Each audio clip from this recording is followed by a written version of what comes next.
Avant de continuer cette vidéo, j'aimerais vous informer rapidement qu'après le match Côte d'Ivoire-Tchad qui aura lieu demain mardi 19 novembre, nous allons programmer un live pour que chacun de vous puisse donner son avis. Nous allons programmer un direct pour faire le débrief de ce match. Donc, abonnez-vous si ce n'est pas encore fait pour ne rien rater. Et si vous nous suivez sur YouTube, cliquez sur la petite cloche de notification pour pouvoir être notifié à chaque fois que nous programmons des lives et à chaque fois que nous faisons des vidéos. Et si vous nous suivez sur Facebook, abonnez-vous simplement. Nous disons merci à tous ceux qui prennent leur temps pour s'abonner.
Je pense que Fayed, pour ce prochain match, il a une double pression. Hein. C'est comment dire, il faut un résultat positif. Oui. Et il a en même temps besoin de voir aussi d'autres joueurs qui pourront dépanner, parce que quoi qu'on dise, quand tu regardes le milieu de terrain ivoirien, il est pas très jeune. Donc il a besoin aussi de voir d'autres joueurs. Franchement, j'ai pas compris dans ses choix du 11 de départ ne pas voir un joueur comme je sais pas si j'avais bien vu ou pas, mais je sais pas si Ahmed Traoré, je pense qu'il n'était pas là à la première mi-temps. Je crois qu'il est rentré en seconde mi-temps. Il est rentré en seconde mi-temps. C'était franchement étonnant de ne pas le voir commencer débuter le match. Je ne sais pas ce qu'il a fait à l'entraînement, mais normalement, un gars comme Ahmed Traoré, c'est quelqu'un qui carbure en ce moment avec Auxerre, qui marque, je crois qu'il y a 4 ou 5 buts, 4 buts, je pense, qui a des passes décisives, qui est en forme, qui est l'un des, je dirais, le meilleur joueur de son équipe. Au milieu des terrains, normalement, il faut voir ce joueur-là. Tu as des joueurs comme Yaya Fofana, côté de Reims. Tu as des joueurs comme Yapoulié. Aujourd'hui, en Côte d'Ivoire, je ne sais pas, mais j'ai l'impression que on parle encore de nos vieux démons. C'est-à-dire on ne veut pas donner la chance aux joueurs qui méritent, qui sont performants. On a un problème au niveau du milieu des terrains. Il faut le régler. Il faut avoir des joueurs qui sont performants, qui sont bons. C'est vrai que Malik et Yaya Fofana, ils ne sont pas appelés pour ces deux rencontres, donc on ne va pas parler d'eux. Mais au moins, tu as des joueurs comme Ahmed Traoré. Franchement, hein, je crois qu'il doit mettre des joueurs, il doit tirer les conclusions déjà de la défaite en Zambie. Et ensuite, les joueurs qui ont fait bonne impression. Je ne sais pas, moi, j'ai l'impression que Bayo Vakoun, il était pas mal. J'ai l'impression Oui. que certains joueurs avaient pas mal de choses à montrer. Donc ceux-là, ils peuvent être utilisés pour le prochain match parce que je sais que ce match contre le Tchad, quoi qu'on dise, c'est à domicile. La Côte d'Ivoire joue comme une équipe qui n'est pas.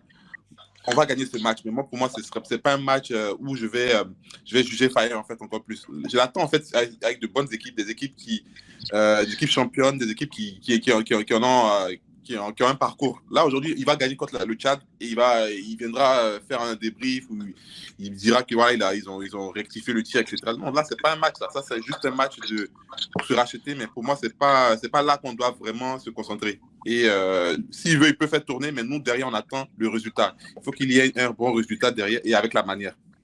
Ouais. Oui, pour ton mot de fin, on va te poser une question pour ton mot de fin. Est-ce que tu penses que par rapport à ces 2 défaites consécutives, est-ce que tu penses qu'il faut-il s'inquiéter pour les éléphants? Moi, je dirais oui, il faut s'inquiéter.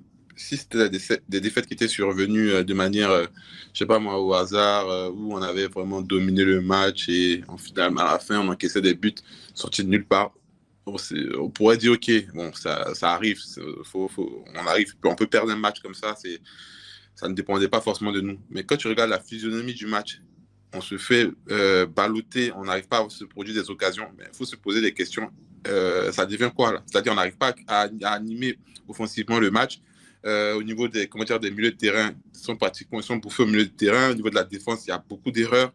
Elle n'est pas sereine. Donc, moi, je me pose des questions. Et ce n'est pas encore contre des foot de guerre. Ce pas des équipes qui sont très fortes, contre des équipes qui sont relativement faibles ou moyennes. On n'arrive même pas à pouvoir gagner des matchs. Et il y a quelqu'un qui l'a dit, je ne sais pas si c'est Marc ou c'était Jean-Noël qui l'avait dit, ça fait plus d'une quarantaine d'années qu'on n'avait pas fait 2 défaites d'affilée pendant les qualifs. 50 ans. 50 ans En plus, voilà, c'est inquiétant, hein, c'est inquiétant. Je pense que l'enjeu de ce match, on est déjà qualifié. Certes, la Côte d'Ivoire n'a pas d'enjeu en tant que tel. On parle de classement FIFA, bon, si on veut. Le véritable enjeu, je pense que c'est Faye qui a un enjeu. Parce que là, s'il ne gagne pas le 3e match, il y a beaucoup de questions qui vont se poser sur comment dire, sur son bilan. Il y a beaucoup de questions qui vont se poser. C'est vrai qu'il a des situations atténuantes, mais c'est pas possible de perdre des matchs où on ne peut pas perdre et de faire des choix qu'on ne peut pas faire.